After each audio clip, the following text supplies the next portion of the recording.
Cześć wszystkim, witam Was w nowym filmiku. Mimo że tak naprawdę tego nie planowałem, po prostu niewiele czasu temu opublikowałem ten filmik, który już zrobiłem na Reddicie i to miał, powiedzmy, mały sukces, więc kilku ludzi spytało mnie o to, jak się uczyłem, jakich metodów używałem i tak dalej. Już o tym w ostatnim filmiku gadałem, ale w sumie rozumiem, że nie byłem bardzo bezpośredni i też nie zagłębiałem się w szczegóły i tak dlatego robię inny filmik na temat mojej nauki. Więc przede wszystkim przepraszam za jakość tego filmiku, po prostu tym razem używam kamerki i nie telefonu jak innym razem. Ale mam nadzieję, że dobrze słychać i też dobrze widać. Chcę zacząć od tego, że moja nauka była, powiedzmy, bardzo regularna i wcale niezwykła, więc nie mam żadnych sekretów o tym, jak się nauczyłem, więc jeśli jesteś tutaj na to, przepraszam, ale to chyba błędny filmik.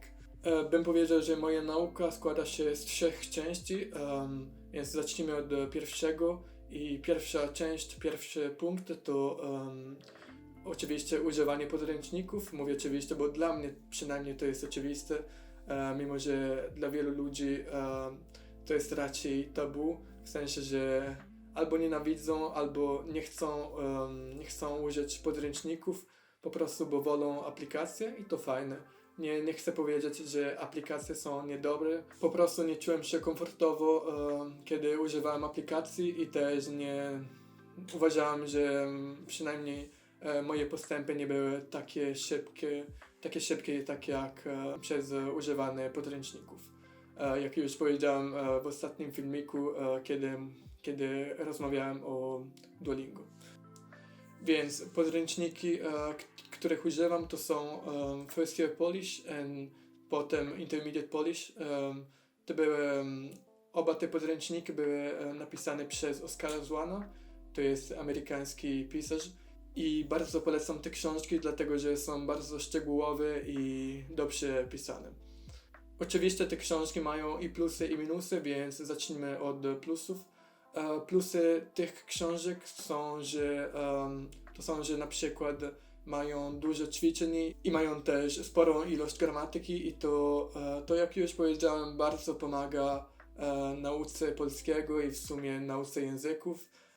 To co mi się podobało było, że w sumie gramatyka tam jest dobrze wyjaśniona i nie tylko napisana bez wyjaśnień i tak dalej. I też na końcu każdego rozdziału jest dużo ćwiczeń każdego rodzaju i to jest przydatne, dlatego że po prostu po tym jak się uczysz nowej gramatyki, potrzebujesz czegoś, więc potrzebujesz ćwiczeń, żeby ćwiczyć i po prostu praktykować tę gramatykę.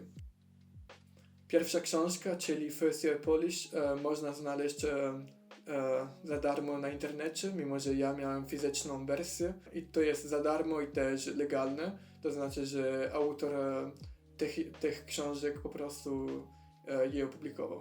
Więc oczywiście zostawię link w opisie. Teraz pogadamy trochę o minusach podręczników, więc pierwszy jest to, że w sumie to są stare podręczniki, dlatego że zostały opublikowane mniej więcej w 1980 roku, nie pamiętam dokładnie kiedy. To są minusy dlatego, że po prostu czasami możesz natykać się na staromodne, na stare słowa, które chyba nie są już używane. I nie chcę powiedzieć, że to jest przejebane, ale po prostu jest niewygodne. Drugi minus jest to, że te podręczniki nie zawierają odpowiedzi na pytania i to, no wiem, że to jak na teraz w tych dniach to jest powiedzmy obowiązkowo. Wszystkie podręczniki mają i oczywiście wszystkie powinny mieć.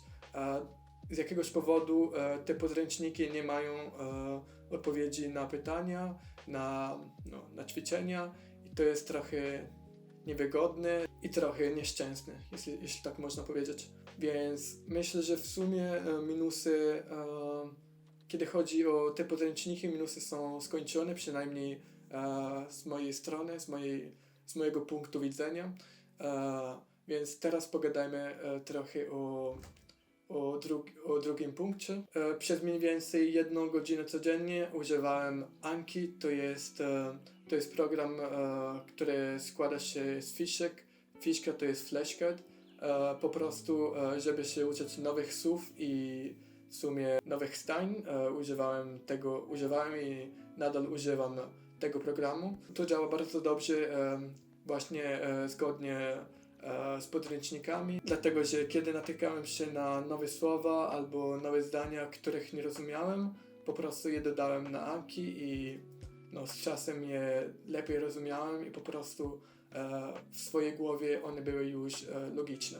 Na Anki można też znaleźć zrobione talie, więc to znaczy, że są zrobione przez innych uczniów i to jest pomocne, dlatego że to w sumie zajmuje ci dużo czasu, ale wydaje mi się, że kiedy ja sam tworzyłem talię, to było dla mnie bardziej efektywne i pomocne, dlatego że nawet kiedy pisałem słowa i zdania tam na Anki, już nie wiem, powiedzmy, że uczyłem się i więc nie uważałem tego za stratę czasu. Więc powiedzmy, że w sumie to, co robiłem, żeby się uczyć polskiego, oczywiście powiedziałem, że są 3 punkty, no właśnie, ale chodzi mi o to, że tak naprawdę 3 punktu nie używałem, przynajmniej w nauce polskiego, ale tylko to dodałem teraz, kiedy uczę się rosyjskiego, więc niedługo o tym też porozmawiam. Chcę tylko dodać, że jedną ważną rzeczą, którą robiłem, jest nauka codziennie. To znaczy, że nawet jeśli pewnego dnia nie masz ochoty albo czasu, to nawet 5 minut nauki jest bardzo ważne, ponieważ w ten sposób twój mózg przyzwyczaja do tego, że każdego dnia uczysz się języka i to jest bardzo ważne. Więc 3 punkt jest, że ostatnio używam tej nowej metody. W sumie to składa się z tego, że kiedy szukam jakiegoś filmiku na YouTubie i to powinien mieć i napisy w polskim i też napisy w angielskim, albo w moim przypadku fajnie jest też we włoskim, więc w sumie jak oglądasz filmik, musisz wziąć jakiś zeszyt i po prostu zacząć napisać wszystko, co ten typ albo ta dziewczyna mówi w filmiku. Na przykład ona mówi jedno zdanie, ty to piszesz w polskim i potem na dole to piszesz w angielskim. I podczas gdy to piszesz, to też wymawiasz i wymawiasz wiele razy. I to pomaga, dlatego że po tylu razach powtarzania zdania to prawie mówi się idealnie. W moim wypadku to już robię od mniej więcej 20 dni z rosyjskim i widzę, że bardzo mi pomaga. Rozumiem o wiele lepiej rosyjski też. Po prostu w swojej głowie wszystko prawie jest logiczne, wszystko jest związane i to jest bardzo ciekawe i po prostu niesamowite. Dlatego, że po tym jak się uczysz czegoś nowego, czujesz się prawie potężnie. Wiem, że raczej tak się nie mówi.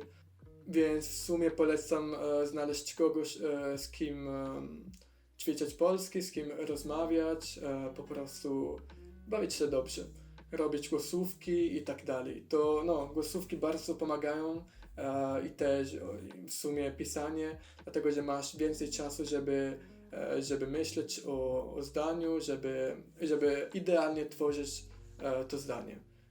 Tego nie masz na przykład na głosowym, albo kiedy osobiście rozmawiasz z Polakiem, dlatego że nie masz czasu na to, żeby myśleć i to raczej jest odwrotnie, kiedy piszesz.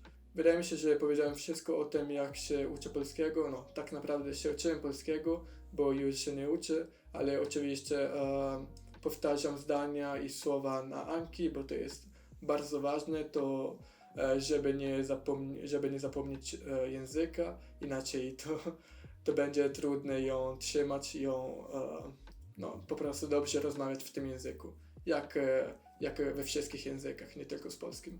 Więc na dzisiaj to jest wszystko. Jeśli macie jakieś pytania, oczywiście możecie je spytać w komentarzach. Ja zawsze odpowiadam i jestem bardzo szczęśliwy, jeśli ktoś ma oczywiście pytania albo po prostu też rady, bo jeszcze nie mówię doskonale po polsku i jestem tego świadomy, więc zawsze przyjmuję rady i też krytykę. No, to do zobaczenia. Pa, pa.